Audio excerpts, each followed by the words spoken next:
So with the camshaft, you can look at this Kohler manual here. They tell you that you basically put the pin in from the bearing plate side, which would be this side of the motor right here. So basically what we're going to do is put our cam in like so.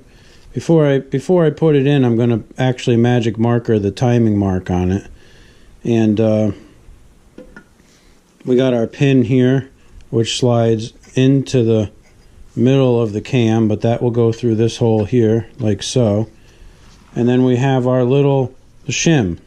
And you can see here that the shim goes up here on the bearing plate side. So that's the next step, guys. Yep. Now, trying to put this cam in can be kind of tricky. So what I'm going to do is I'm actually going to just try to get it into position here first. And again, I said it's tricky, right? I meant it. But what you got to do is basically have the gear come out the hole in the side where there's this little bearing or inspection plate, whatever you want to call it. But that's the tricky part, is trying to get all this in this hole. It's not easy. There we go. Okay. Now what I always do is I take this spacer and I just hold it in there. But I'm going to put a little bit of oil on this pin here first. It's going to be my first step here before I put it in, slide it in, you know. So if I put this in just a little bit, then see if we can't get this spacer and all this crap kind of lined up. Let's see. Got it? Or what?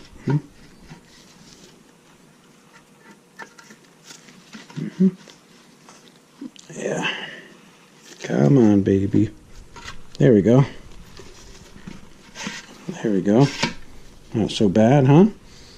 And what you do is you gotta drive it in so that it goes into the other side of the block. It's kind of a press fit situation there.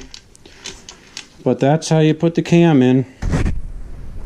Alright, so we got the cam in, and the next thing that I'm actually going to do here is, you know, we're not putting in the balance gears in this thing. So the next thing we can actually do is get our crankshaft here and put that back in. And again, I got to clean this up a little bit before I actually reinstall it. And I'm going to go back to my, I still have the magic marker on that timing gear, but let me clean this thing up and we'll be right back. Alright, so I got it cleaned up, and what we got to do here, or what I like to do anyways, is I like to turn the camshaft here so I can actually see that timing mark there, you know, with the magic marker. And on this side here, basically the way this works is that this is our output side here.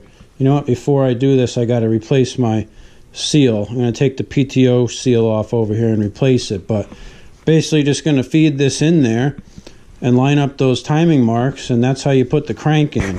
So let me do those seals first. Alright, so what I got here is actually a new gasket set. This is an aftermarket one from eBay, but it's cheap, so that's what we're going to use. And let's see.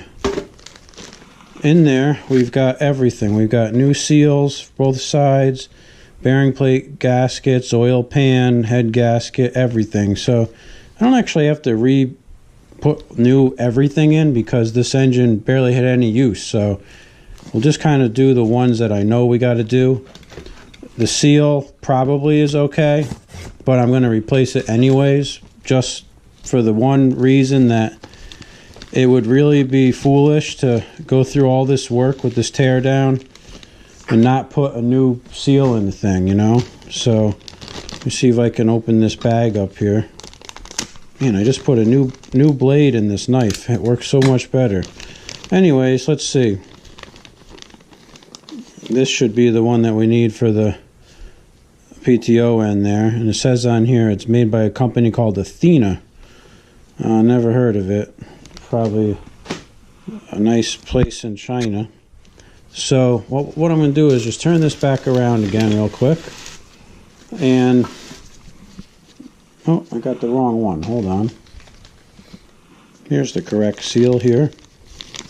Again, the seal that's in there is probably fine, but again, I feel that it just makes sense to change it. As long as we're going through all this effort, why not put a new seal in? You don't want to come down to the end and have it leak out of the thing, you know? So what I'm going to do is get my slide hammer, just give that a yank and it will come right out. So let me get that. All right, so these slide hammers work great for this. This is just the cheapo Harbor Freight special, but basically I'm just going to put this in there and just hit this out. Now I got to be careful not to knock this whole block on the floor. Hold on. Kind of hard to do this with the camera. There we go. See how easy that is? Bam, done. So we'll just throw that seal in the garbage. All right, basket. And I'll put this new seal in. And I'll use my seal driver kit. Oops, let me see if I can find that. Be right back. Well, this here is actually another Harbor Freight kit, the seal driver kit. I'm just going to put a little ring of oil around the outside here. That will help me put this together a little better. So what we'll do is see if I can get this kind of started by hand here. Oh, let's see.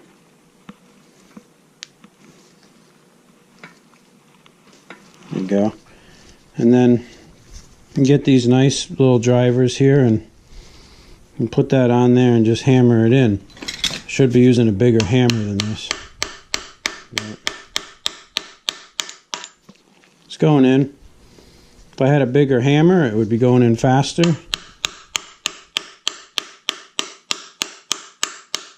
This is the hammer I had sitting here. So let me finish this up. Okay, we got the seal in.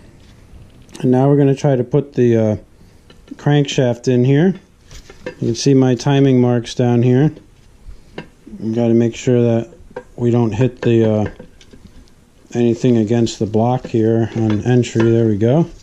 Should be good. So this is the most important part of the whole process here, is making sure that these timing marks are properly aligned. And I think they're okay. Let's see. Yep, they're perfect. They're dead on. So push that in tight and you can double check it, but I can see that the dot on this tooth here is lined up perfectly with the tooth that has the black mark on it. So our timing is good. And now we're going to take the bearing plate and put a new seal in the bearing plate for this side.